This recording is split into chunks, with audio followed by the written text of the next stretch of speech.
IAS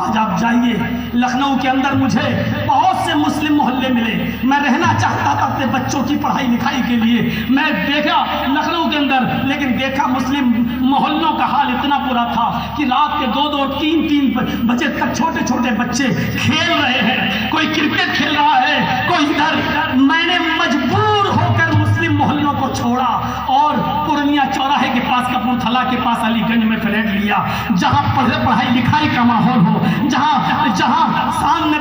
جب نکلے تو دوسروں کے بچے بھی پڑھتے لکھتے ہوں۔ ہم نے مجبور ہو کر وہاں فلیٹ لیا اور مسلمانوں کی بستی سے دور رہے، اس لیے کہ ہمارے بچوں پر غلط اثر نہ پڑے۔ تو میرے پیارے ساتھیوں، آج ضرورت ہے ماحول کو بدلنے کی،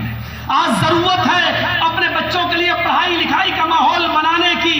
آج ضرورت ہے ہم دیکھیں، غور کریں اپنی سوسائٹی پر۔ آج پوری دنیا سسک رہی ہے، ہم نے تو آیت پڑھی تھی وَمَن يَبْتَغِ غَيْرَ الْإِسْلَامِ دِينًا، لیکن ہم نے سوچا تھا کہ 5 منٹ کے لیے کہا تھا نسو پہلوان نے تھوڑا سا علم کے اوپر بول دینا، لیکن جب نکلے تو اتنا آگے نکل گئے۔ میرے بھائیوں،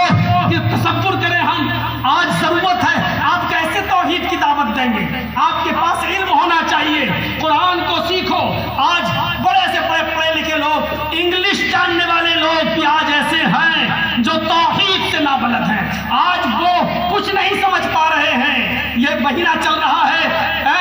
اور تقریریں بھی ہوئی ہوں گی اور کسی نہ کسی عالم نے سیرت ابراہیم پر خطاب بھی کیا ہوگا۔ آپ ابراہیم علیہ السلام کی زندگی کو اٹھا لیجئے اور دیکھ لیجئے، ابراہیم علیہ السلام جن کی آزمائشیں ہوئی، بڑا امتحان لیا گیا، اور جن کے بارے میں قرآن نے کہا وَإِذَ ابْتَلَىٰ إِبْرَاهِيمَ رَبُّهُ بِكَلِمَاتٍ، اللہ رب العالمین نے ان کو مختلف طریقوں سے آزمایا، مختلف امتحانوں سے آزمایا، فَأَتَمَّهُنَّ، لیکن وہ ہر امتحان میں کامیاب ہوئے۔ تب اللہ رب العالمین نے مختلف آزمائشوں میں کامیاب ہونے کے بعد کہا اِنِّي جَاعِلُكَ لِلنَّاسِ إِمَامًا، اے ابراہیم اب ہم تمہیں تمام لوگوں کا امام بنائیں گے۔ آپ کو معلوم ہے ابراہیم علیہ السلام نمرود کے سامنے کھڑے ہیں،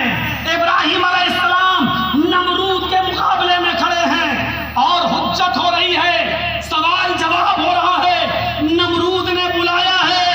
اے ابراہیم ہمارے بتوں کو توڑتے ہو، ہمارے بتوں کو الٹا سیدھا کہتے ہو، ہمارے معبودوں کو برا بھلا کہتے ہو، مجھے بتاؤ کون ہے تمہارا رب؟ ربی الذی یحیی و یمیت۔ غور کیجیے حضرت ابراہیم کیسے دلیل پیش کر رہے ہیں، علم نہیں ہوگا تو دلیل کیسے پیش کرو گے؟ ابراہیم علیہ السلام کہہ رہے ہیں ہمارا رب تو وہ ہے جو زندہ کرتا ہے اور موت دیتا ہے، زندگی بھی دیتا ہے اور موت بھی دیتا ہے۔ موٹی عقل کا تھا، بادشاہ زیادہ تر موٹی عقل کے ہوئے۔ اس نے کہا ابراہیم یہ کون سا بڑا کام ہے جو تمہارا رب کرتا ہے، زندگی بھی دیتا اور موت بھی دیتا، یہ تو میں بھی کر سکتا ہوں۔ قال انا احیی و امیت، یہ تو میں بھی کر سکتا ہوں، میں بھی زندگی دے سکتا ہوں اور موت بھی دے سکتا ہوں۔ ایک آدمی جیل میں بند تھا جس کو پھانسی کی سزا تھی، قتل کی سزا تھی، نمرود نے اس کو نکالا اور آزاد کر دیا کہ دیکھو اس کو موت ہونے والی تھی، پھانسی قتل، ہم نے اس کو چھوڑ دیا، دیکھو ہم نے زندگی دی تھی۔ اور ایک آدمی کو بے قصور بے گناہ راستے سے جا رہا تھا، پکڑوایا اور اپنی آنکھوں کے سامنے اس کو قتل کروا دیا کہ لو دیکھو ہم نے اس کو موت کے گھاٹ اتار دیا، یہ تو میں بھی کر سکتا ہوں۔ ابراہیم علیہ السلام کہنے لگے اب تو یقین ہو گیا تو واقعی تو موٹی کھوپڑی کا ہے، الٹی عقل، یہ ایسے نہیں سمجھے گا۔ فوراً ابراہیم علیہ السلام نے کہا نہیں تم سمجھے نہیں رب کون ہے۔ فوراً کہا وَإِنَّ اللَّهَ يَأْتِي بِالشَّمْسِ مِنَ الْمَشْرِقِ فَأْتِ بِهَا مِنَ الْمَغْرِبِ، اے نمرود میرا رب وہ ہے جو سورج کو مشرق سے نکالتا ہے، ایسٹ سے نکالتا ہے اور مغرب میں ڈبوتا ہے، مغرب میں غروب کرتا ہے، مغرب میں چھپاتا ہے۔ اگر تو خدا ہے، اگر تو رب ہے، اگر تو اللہ ہے تو ویسٹ سے نکال کے دکھا، مغرب سے نکال کر دکھا۔ پکڑ لی اس کی نفس، اللہ ہے تو کر، اللہ تو مجبور نہیں ہوتا ہے، معبود تو مجبور نہیں ہوتا ہے۔ اگر تو اپنے آپ کو معبود کہتا ہے، اپنے آپ کو رب کہتا ہے تو نکال مغرب سے، فبہت الذی کفر شستر ایسا مطالبہ ابراہیم نے کر لیا جس کا کوئی جواب نہیں تھا۔ اس واقعے کو آپ نے اپنے علماء سے 50 مرتبہ سنا ہوگا، لیکن آپ اس کو اس نظریے سے مت سنیے کہ ابراہیم نے نمرود سے بحث کی، آپ اس کو اس نظریے سے سنیے کہ پوری دنیا پر حکومت کرنے والے 4 بادشاہ گزرے ہیں صرف، جنہوں نے بیک وقت پوری دنیا پر حکومت کی۔